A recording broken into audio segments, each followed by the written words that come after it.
Question number 6464 Shrimati Ganiben Nagaji Thakur. प्रश्न नंबर 64। Honourable ma'am. सदन के पटल पर उत्तर। माननीय सदस्य।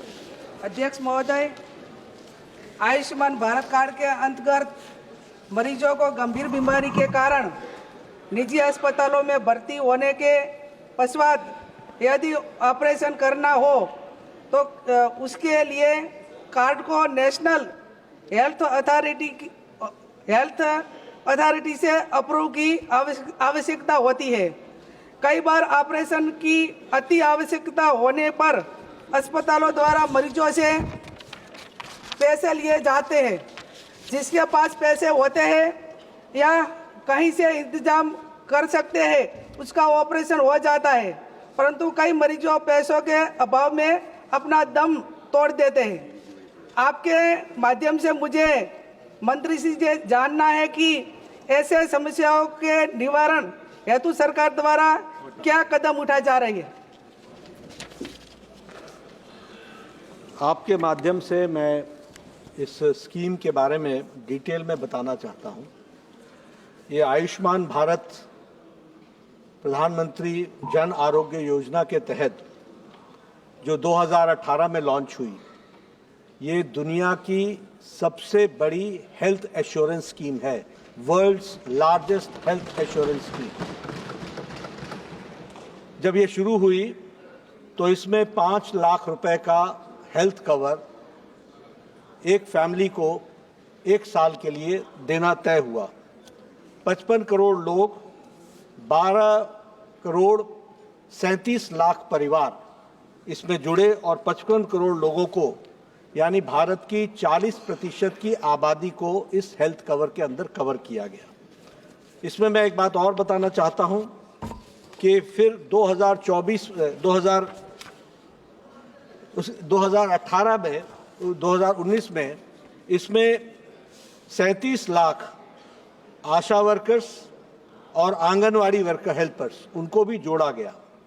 और 29 अक्टूबर जब प्रधानमंत्री मोदी जी के नेतृत्व में तीसरी बार सरकार बनी तो उसमें 6 करोड़ सीनियर सिटीजन 70 साल से ऊपर के लोगों को जो जोड़ा गया।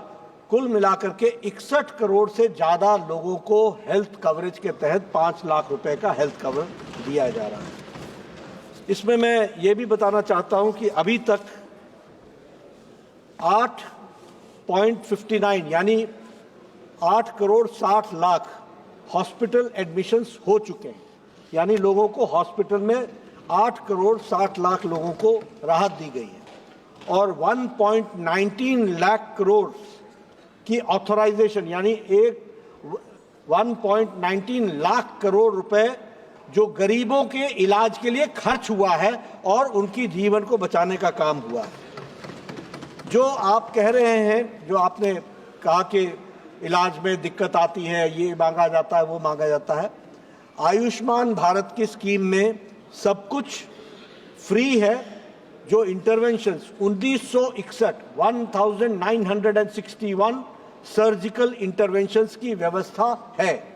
30,000 हॉस्पिटल्स इम्पैनल्ड हैं और 30,000 इम्पैनल्ड हॉस्पिटल्स में 1961 सर्जिकल इंटरवेंशंस की व्यवस्था है, which includes bypass surgery, which includes chemotherapy, which includes radiotherapy, which includes other surgical interventions जो किए जाते हैं। उसमें ये घुटने नी ट्रांसप्लांट से लेकर के ये सारी व्यवस्थाओं को जोड़ा गया है।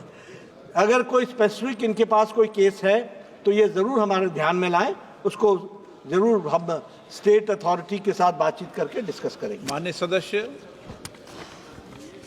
आयुष्मान भारत के तरह कई निजी अस्पतालों को सरकार द्वारा देरी से भुगतान के कारण इलाज के लिए इनकार की जा रही है। इस समस्याओं को हल करने और इलाज सुनिश्चित करने के लिए सरकार द्वारा क्या कदम उठाए जा रहे हैं। इसमें भी मैं बताना चाहूँगा कि केंद्र के द्वारा कहीं किसी के साथ भी पैसे को पहुँचाने में कोई देरी नहीं की जा रही है। हमारे 3 किस्म के फंड्स हैं। एक है जो स्टेट एश्योरेंस पर चलता है, दूसरा है जो स्टेट और सेंटर दोनों मिलकर के एस्क्रो अकाउंट के माध्यम से जाता है, और तीसरा डायरेक्ट तरीके से भी जाता है।